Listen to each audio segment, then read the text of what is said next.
Muy buenas a todos, bienvenidos a Laino Sakhalov en este primer vídeo del martes 25 de noviembre. ¿Qué vamos a ver en este vídeo de hoy? Mirad, hace relativamente poco saltó la noticia, bueno, ha estado siendo comidilla, la verdad, de redes sociales y demás, la visita de Zelensky a distintos países de la Unión Europea. En especial llamó la atención cómo Zelensky se pudo llevar de Europa nada más y nada menos que supuestamente, o así lo rezaban los titulares, ¿verdad?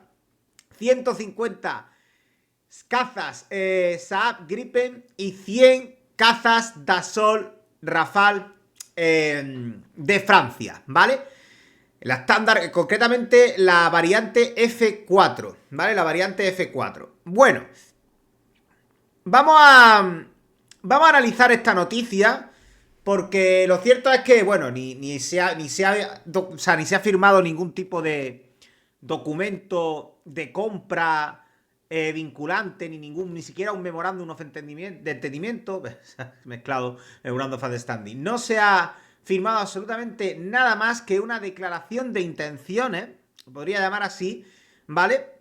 LOL es el término, no me acuerdo exactamente lo que significaban las siglas, pero básicamente es una línea de, bueno, de, como se dice tradicionalmente en el mundo de empresarial, un término norteamericano, un término anglosajón para esto, que sería un nice to have, ¿no?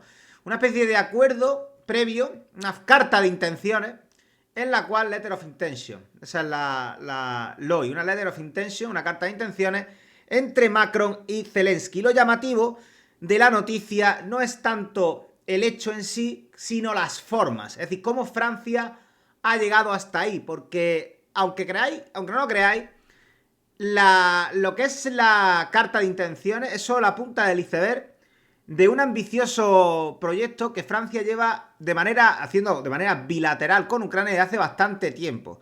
Es decir, estos son los resultados de una diplomacia agresiva que Francia ha hecho de manera unilateral, por supuesto sin contar con socios europeos, ni con sus socios del consorcio Eurofighter, ni nada, de nada, de nada. Muy a lo Francia, ¿verdad? Es decir, europeístas cuando nos interesa y cuando no nos interesa, muy chauvinistas. Pues eso es básicamente lo que ha hecho Francia. Ha mirado por sí misma y ha cerrado un acuerdo totalmente unilateral, en el sentido de que lo ha hecho por ella misma, pero bilateral exclusivamente con Ucrania. Así que coge palomita, suscríbete si no lo estás, activa la campanita y vente conmigo que vamos a analizar y a comparar el caso francés de la ayuda a Ucrania y el caso español. Comenzamos.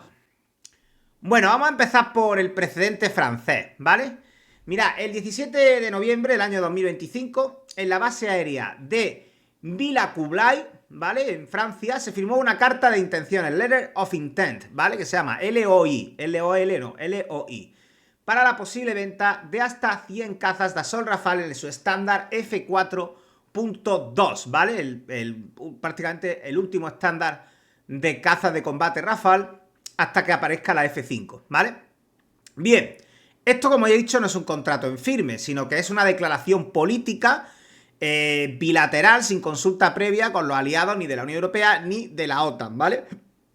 ¿Cuál es el plazo de entrega realista que se maneja para estos 100 cazas de combate? Que ni siquiera serán...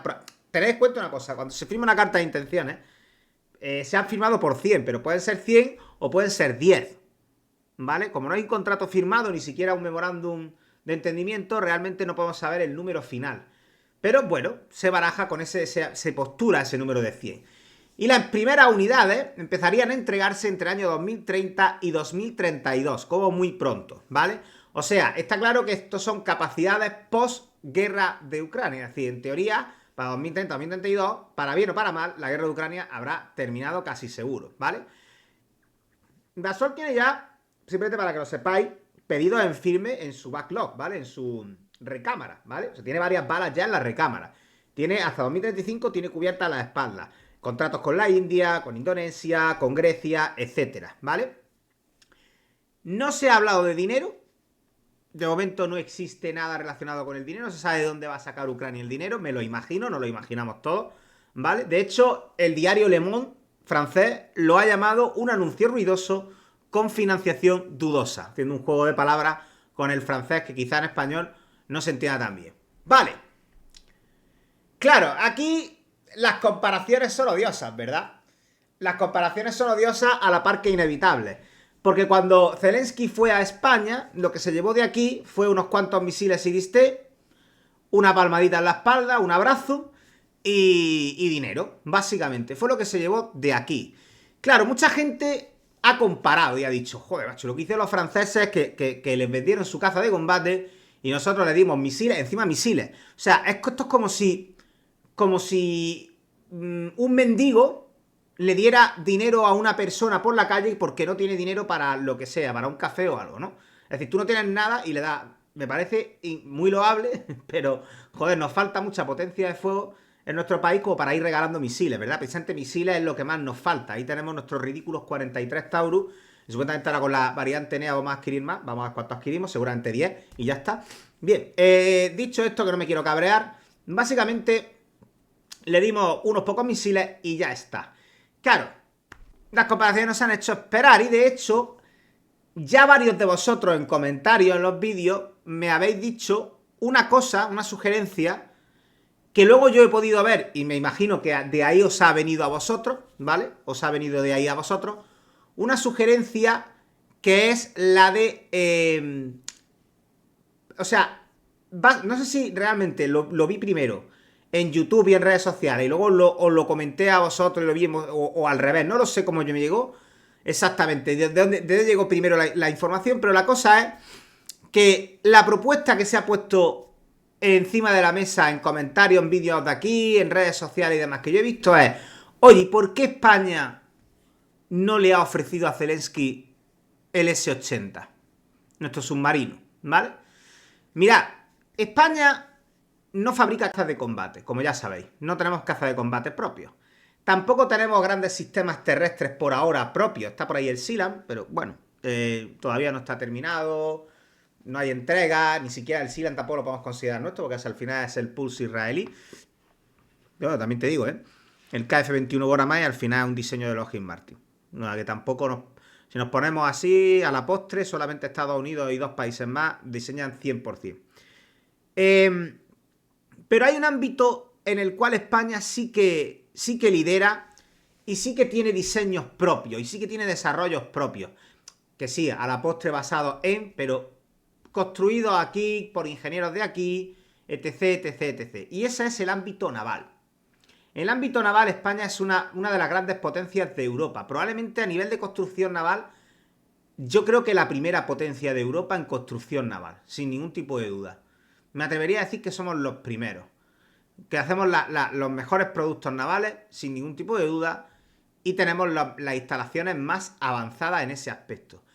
Y dentro de la construcción naval, digamos que la construcción de submarinos es lo más parecido a construir un caza de combate. No en el sentido estrictamente de cómo opera y de las misiones que puede realizar, sino más bien por la dificultad que entraña, la complejidad y sobre todo por el valor estratégico que aporta. Esto es lo más importante, ¿vale? España tiene un activo estratégico que en términos de disrupción asimétrica supera con creces lo que cualquier escuadrón de Rafale te puede dar, ¿vale? Es decir, yo opino como la canción, yo opino que realmente, y de aquí no me baja nadie, yo prefiero, a nivel de disrupción asimétrica, a nivel de lo que llaman los ingleses game changer, o los americanos game changer, o simplemente que cambia las reglas del juego de un teatro de operaciones, yo prefiero un arma submarina que un escuadrón de cazas de combate. Yo sé que me estoy tirando piedra porque yo domino más el tema aviación que naval, pero lo que hay que reconocerlo, hay que reconocerlo. Y hay que darle al César lo que es del César. Y a Dios lo que es de Dios. Y la realidad es que el arma submarina como tal es mucho más disruptiva en un teatro de operaciones, dependiendo del teatro de operaciones, evidentemente, entendedme, no siempre, no todo, no siempre es aplicable, ¿vale? Este error se comete mucho con la guerra de Ucrania. Si algo nos ha enseñado la guerra de Ucrania, no, la guerra de Ucrania no ha enseñado nada.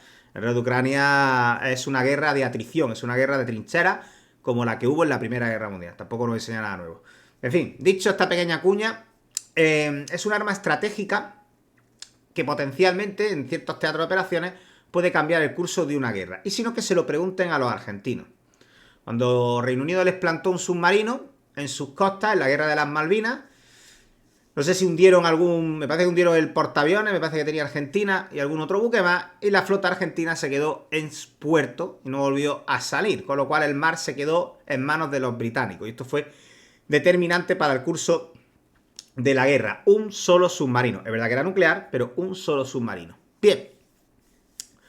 Pues bueno, nosotros tenemos el S-80 Plus, el llamado en la clase Isaac Peral. Como ya sabéis, por los vídeos que hemos hecho ya hablando del submarino, tiene un desplazamiento en inmersión de unas 3.000 toneladas, para ser exacto 2.965 para ser exactos. Tiene 81 metros de largo, si no estáis familiarizados con los términos navales. Y su propulsión es un AIP BEST, B-E-S-T. Como BEST es como mejor en inglés, ¿vale? Las siglas de Air Independent Propulsion, basado en reformado de bioetanol de segunda generación, con pila de combustible de hidrógeno, ¿vale? O sea, que genera su propio hidrógeno a bordo a través de biocombustible. Tiene una autonomía en inmersión de más de 50 nudos, siempre y cuando no superen de 50 días, siempre y cuando no superen los 4 nudos de velocidad, ¿vale? Y una firma acústica inferior a la del Type 212, por ejemplo, alemán en modo AIP. Para que os hagáis una idea. Vale. ¿Qué significaría el S-80, por ejemplo, en el Mar Negro? Imaginaros que botáramos un S-80 en el Mar Negro. Pues mirad, un solo S-80 en el Mar Negro, porque además el Mar Negro es un mar pequeño. Es perfecto para un SSK. O sea, es donde realmente, en zona de litoral, en zona de costa, costera, es donde brilla un SSK. No tiene más sentido. Un solo SSK en un mar como el Mar Negro directamente negaría a la flota rusa el acceso al Mar Negro. Sería un sea denial como una copa de un pino, ¿vale? Lo mismo que A2AD, ¿vale? En el aire, pero en el mar. Denegación de acceso al mar. Doctrina de negación de acceso al mar. Eso sería devastador para las líneas logísticas rusas. Tened en cuenta que Rusia, una de las cosas que necesita es salida segura al Mediterráneo. Claro, si ya no puede hacerlo, si la flota rusa no puede operar en el Mar Negro, las operaciones rusas en tierra se van a complicar, especialmente si este submarino fuese equipado con armas de largo alcance, ¿vale? Bien, vamos ahora a la hipótesis, ¿vale? Porque realmente la hipótesis que se barajó, que yo mismo validé, porque cuando yo la escuché dije, joder, esto es perfecto, y lo dije en comentarios, no sé en qué comentario respondí, pero lo dije, vino de mí mismo, también, dije, coño, se podía haber ofrecido el S-83, el Cosme García, ¿no? Ese va a ser el primero que va a llevar el AIP integrado, se lo podríamos haber ofrecido a Ucrania. Había por ahí rumores, ya lo sabéis por el vídeo que hice sobre los rumores de la Armada, que el S-83 se iba a proporcionar a Polonia en el marco del programa Orca. Bueno, esto creo que casi lo podemos dar por cancelado, por desmentido el rumor, porque el programa Orca se va a acelerar y el Cosme García no va a llegar para cuando el programa Orca esté ya elegido, ¿no? Porque realmente el S-83 se estima que será entregado entre el año 2029 y 2030. El programa Orca es ahora y se está acelerando. O le van a dar el S-82, el Narciso Monturiol, que ha sido votado ahora en este mes de noviembre de 2025 y va a empezar a operar en 2027, o yo veo difícil que le puedan dar el S-83 a Polonia, el Cosme García, para su programa Orca, ¿vale? Bueno, pues sería, lo que se ha planteado es darle el S-83 a Ucrania en lugar de a Polonia, ¿vale? Dárselo a Ucrania en lugar de a Polonia y, por supuesto, nosotros fabricar 2 submarinos en lugar de 1 en el año corriente para poder, obviamente, suplir la carencia. Es decir, ya que vamos a dar uno, o vamos a vender uno, más bien, porque lo que ha hecho Francia no es regalar 100 Rafale, sino venderlo. La idea sería venderlo, no regalarlo. Vendérselo a Ucrania. Cuidado, hay una diferencia. No vayamos a liarnos. Vendérselo. Ya la propuesta es vender, ¿vale? Bien. ¿Cuál es la realidad técnica actualmente de la clase S80? Mirad, tenemos el S81 que fue entregado en noviembre de 2023, tras 18 años desde la quilla, si nos ponemos a contar exactamente el tiempo. El S82, que ha sido votado en este mes de noviembre y la entrega está prevista entre 2027 y 2028. Y el S83, cuya plazo más realista de entrega oscila entre 2029 y 2030. Como se ha sugerido en algunos canales de YouTube, Navantia puede construir 2 submarinos simultáneamente, si se le pone dinero en la mesa. Bien, esto no es cierto. Esto no es cierto por un tema técnico. No tiene nada que ver con el dinero. Da igual que tengas fondos ilimitados. Es por un tema técnico. Para construir un submarino hace falta cierta maquinaria de corte láser específico y de zona de estanqueidad. Y Navantia tiene uno. Tiene uno. Entonces, si está ocupado construyendo un submarino, no puede estar ocupado construyendo otro. Y aquí no vale la de, bueno, pero mientras estás con la operación esa de soldado, puedes estar haciendo las secciones por otro lado. Sí, pero da igual. El cuello de botella lo tienes en el hecho de que solo puedes hacer uno a la vez. Entonces ya la cifra de 2 que os han dado en algunos sitios, rotundamente no. Ni siquiera con dinero ilimitado. El cuello de botella, como digo, no es financiero. Aparte, las pilas de combustible de hidrógeno. Os recuerdo que las pilas de combustible de hidrógeno desarrolladas por Abengoa no pueden, o sea, igual Abengoa no puede, a lo mejor no así, pero Abengoa no te puede facilitar 2 de esas pilas de combustible simultáneamente. Y luego pensad que el submarino tiene muchas piezas, o sea, muchos elementos. Por ejemplo, el sonar cilíndrico de Thales, que el TSM 2620, que a lo mejor Thales te puede entregar 2 o no. La integración de sistemas de combate como el Scumba, de Lockheed Martin Indra, etcétera. O sea, todo ese tipo de cosas hace que, oye, igual no puedes hacer 2 al mismo tiempo, ¿vale? ¿Cuál es el ritmo máximo sostenible según Navantia? Fuente de Navantia, ¿vale? Esto es el Congreso de Navantia, o sea, perdón, las declaraciones de Navantia al Congreso del año 2024 dijeron que pueden hacer un casco de submarino cada 28-32 meses, ¿vale? O sea, que más bien sería un submarino cada 2 años, no 2 submarinos cada año. Claro, ¿esto puede cambiar en una economía de guerra? Hombre, claro, evidentemente. Pero no estamos en una economía de guerra, ¿vale? Entonces no se le puede dar a Ucrania 2 submarinos. No podemos construir 2 submarinos para darle uno a Ucrania si no estamos en economía de guerra. Y entrar en economía de guerra sin estar en guerra es un poco complejo, por no decir complicado, por no decir imposible. Vamos, ahora que hemos entendido un poco lo que es el S80, por qué es un game changer potencialmente en el Mar Negro y cuál es la capacidad de construcción real que tenemos, vamos a ver si el S80, como está configurado actualmente, es útil para Ucrania o no. Mirad, una de las principales ventajas que le puede dar a Ucrania el S80 en el Mar Negro es la capacidad de realizar ataques profundos. ¿Por qué? Porque realmente el valor que tiene el hecho de que tú tengas control absoluto del Mar Negro, gracias a la presencia del submarino, es la posibilidad de luego, desde ese mar, poder hacer algo. ¿Me explico? Es decir, lo interesante del submarino es que como no lo puedes localizar, no sabes dónde está, lo puedes situar en cualquier punto del Mar Negro y atacar cualquier punto del territorio ruso que esté dentro de su rango de alcance sin que Rusia pueda hacer nada por impedirlo, porque no tiene acceso al mar y tampoco, aunque lo tuviera, no puede localizar al submarino. Entonces, eso es lo interesante. ¿Nuestro S-80 puede realizar ataques profundos?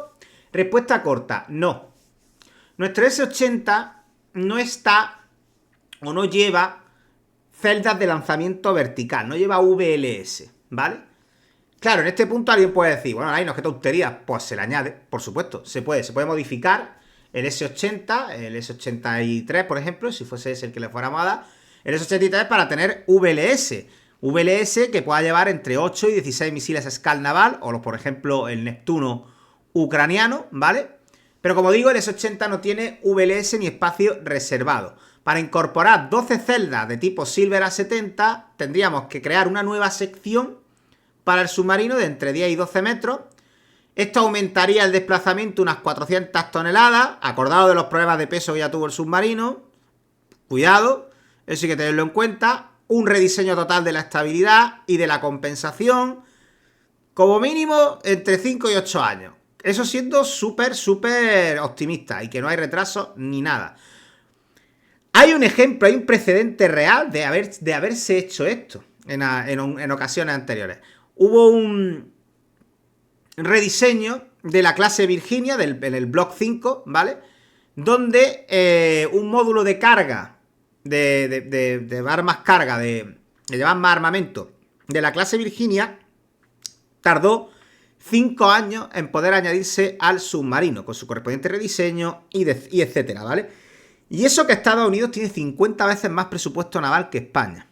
Y a pesar de ello tardaron 5 años y solo era un módulo de carga, donde para llevar, simplemente para que la clase Virginia pudiera llevar más armamento. Imaginaros un módulo para llevar celdas de lanzamiento vertical. No sería nada fácil, ¿eh? No sería nada fácil. Pero bueno, todos estos temas que os estoy poniendo son salvables en realidad. O sea, se le puede, ¿por qué no? Se puede modificar el submarino, por supuesto. Añadir celdas de lanzamiento vertical, por supuesto. Se puede, a lo mejor el S-83 llega tarde, pero se le puede dar S-82, por ejemplo, ¿vale?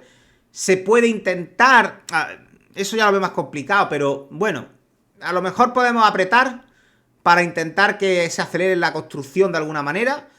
Y las pruebas para entrada en servicio, podrían directamente construirlos todos como están, sin hacer pruebas ni nada, y botarlos directamente. Eso podrían hacerlo. Se podría buscar fórmulas para hacer la construcción, sin duda, como he dicho. Y, como digo, modificarlos para poder hacer ataques profundos. Pero todos esos problemas técnicos no son nada comparado, y aquí con la Iglesia hemos topado, con los problemas jurídicos. Hay un problema jurídico que es absolutamente insalvable, que se llama Convención de Montreux. Convención de Montreux de 1936. ¿Qué es la Convención de Montreux de 1936? Pues mirad, es un acuerdo internacional que se firmó, como su propio nombre indica, en 1936 en Montreux, que en su artículo 12 nos dice que los submarinos de potencia no ribereña del Mar Negro tienen prohibido el paso por los estrechos turcos, salvo excepciones muy concretas y específicas y siempre en superficie. España, como sabéis, no es una potencia ribereña del Mar Negro, porque en el Mar Negro no toca nuestra agua. Nosotros teníamos que construir el submarino en Cartagena, en nuestro astillero, y llevarlo hasta Ucrania, hasta el puerto de Ucrania. Para eso hay que atravesar el Mediterráneo y luego atravesar el estrecho en Constantinopla, el estrecho en Turquía. Y eso no va a ser posible, porque esa convención que hablamos no va a ser posible. Turquía no lo va a permitir por esa convención. De hecho, y aquí una curiosidad histórica, China tiene portaaviones porque compró un portaaviones ruso abandonado soviético que estaba en el Mar Negro. La cuestión es que ese portaaviones estaba destinado a pudrirse y hundirse en el Mar Negro porque no se podía sacar de allí, por esta convención de Montreux. No se podía sacar de allí. La Unión Soviética, bueno, Ucrania, que era la que tenía el portaaviones, que lo heredó al disolverse la Unión Soviética, heredó el portaaviones, pero no podía sacarlo por esta convención de Montreux. No podía, solo podía operarlo ahí en el Mar Negro. Claro, ¿qué hizo China? Muy curioso, ¿verdad? No lo compró ella. China acudió a un empresario y el empresario chino fue a Ucrania y lo compró.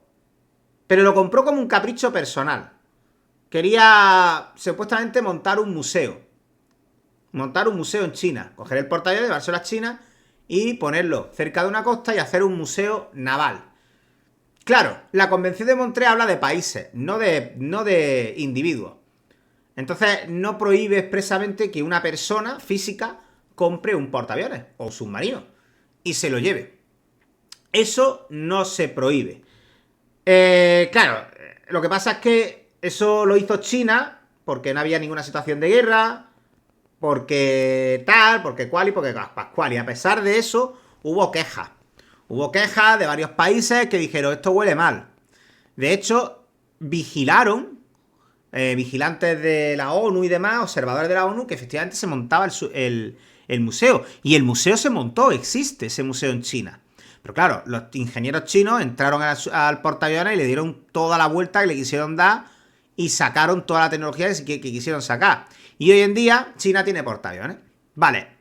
Desde el año 2022, desde febrero de 2022, Turquía aplica este Montrec de manera absolutamente rigurosa. Cerró los estrechos a todo buque de guerra nuevo de cualquiera de las potencias beligerantes. Conclusión. Una transferencia directa del submarino a Ucrania es inviable sin violar el tratado. Inviable, ¿vale? Claro, esto lanza una segunda hipótesis, que también se puede plantear, ¿no? Oye, ¿y por qué no enviamos el submarino por tierra por secciones?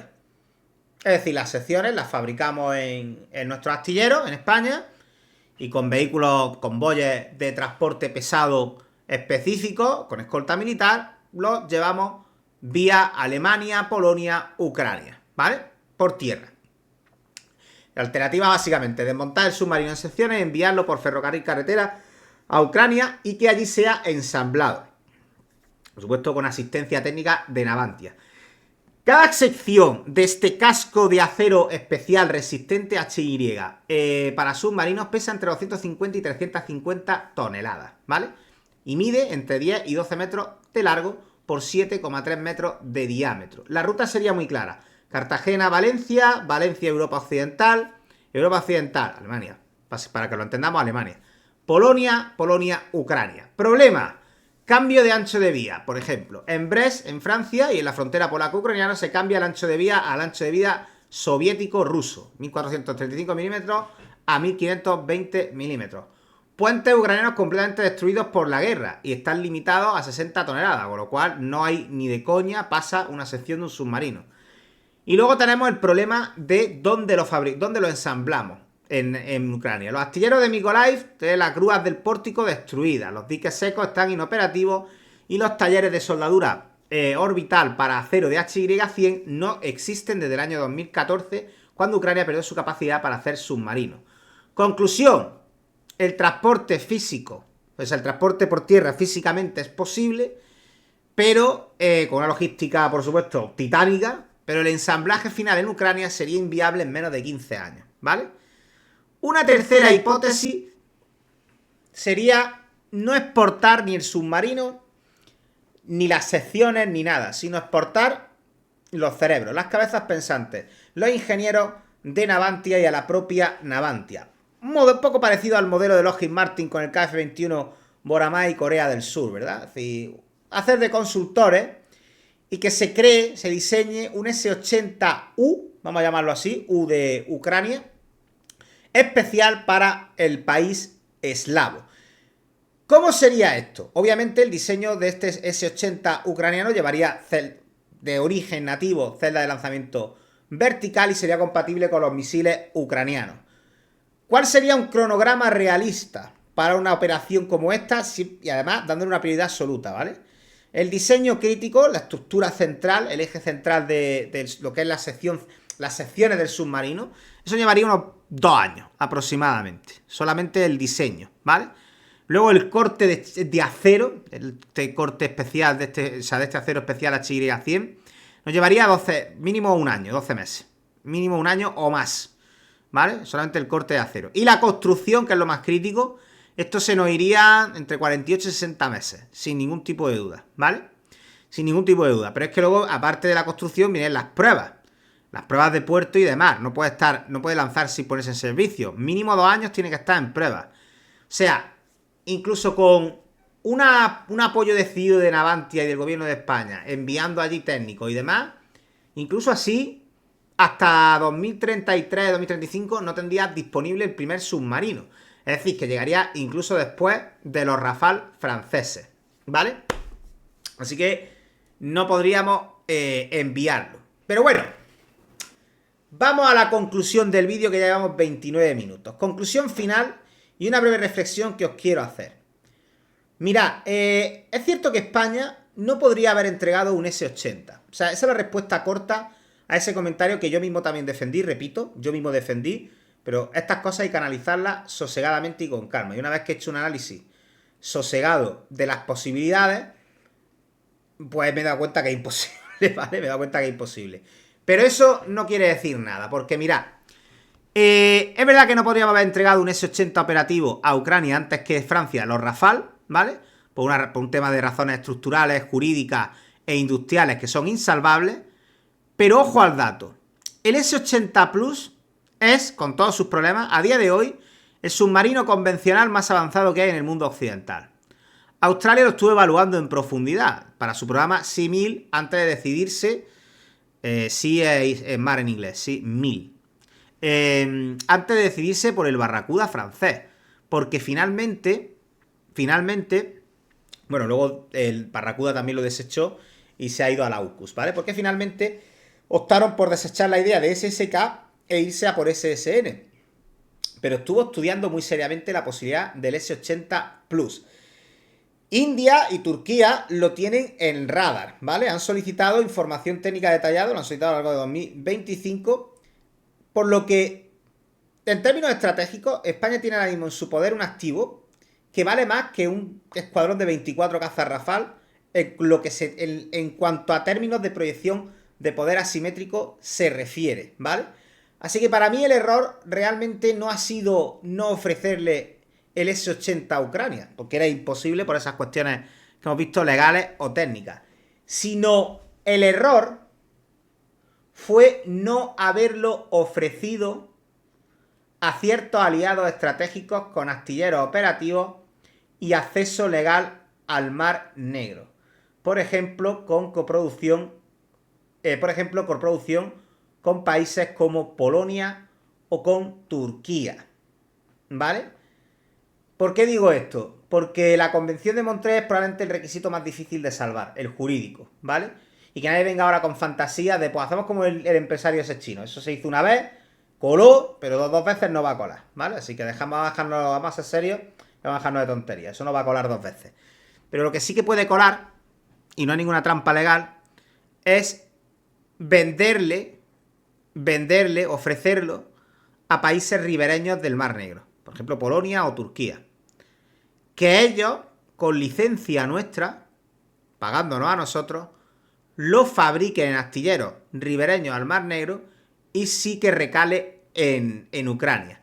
¿Y qué valor puede tener para España hacer eso? ¿Por qué España haría eso? ¿Qué sentido? ¿Qué ganaría España con esto? Porque, a ver, vamos a ser honestos, es decir, la venta de un submarino pues tampoco es que nos vaya a sacar de pobres, ¿vale? O sea, sí, es un dinero, pero ¿qué quieres que te diga? Simplemente participando como socio de nivel 2 en el Joint Strike Fighter hubiéramos generado 15.000 millones de euros a día de hoy en retorno industrial, teniendo en cuenta las ventas en Europa que ha habido de ese caza de combate. O sea que tampoco representaría un factor decisivo. Pero ¿qué hubiera ganado España? Pues mira, lo que hubiera ganado España es la posibilidad de probar en combate real su submarino.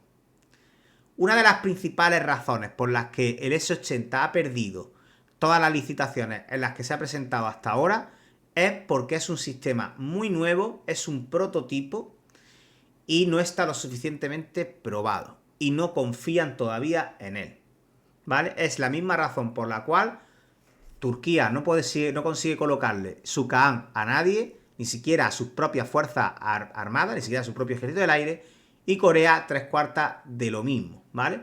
Porque son prototipos. Y por eso mismo, de momento no está en servicio en ningún sitio, ¿vale?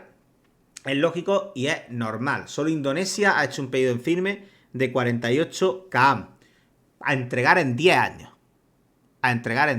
Esto nos da una buena cuenta de cuál es la situación de este tipo de proyectos. Por tanto, es normal que el S-80 pierda licitaciones. Pero si el S-80 fuera aprobado en un escenario, en un teatro de operaciones real, en un conflicto real, donde además puede brillar con especial relevancia, pues sería una barbaridad. Sería un golpe de efecto tremendo, estratégico para España, que tiene ya la mejor arma naval estratégica de Europa, después de obviamente de los SSN, que tienen tanto Francia como Reino Unido. Si la utilizamos con inteligencia geopolítica, podríamos acelerar muchísimo la puesta de largo, la prueba, el desarrollo y la evolución del S-80, lo cual nos haría que el S-90 llegara antes y, ojo, con lecciones aprendidas. Porque si el S-80 participa en teatros de operaciones como el de Ucrania, tomaríamos nota. Veríamos cómo su desempeño que se puede mejorar y la futura clase S90 sería mucho mejor. Ganaríamos posibilidad de abrirnos el mercado, posibilidad de testear en un escenario real nuestro submarino y por supuesto la relevancia como actor estratégico militar que te da el hecho de haber dado un auténtico elemento disruptivo a Ucrania que verdaderamente le puede ayudar muchísimo en la guerra. Sería un win-win para ambos.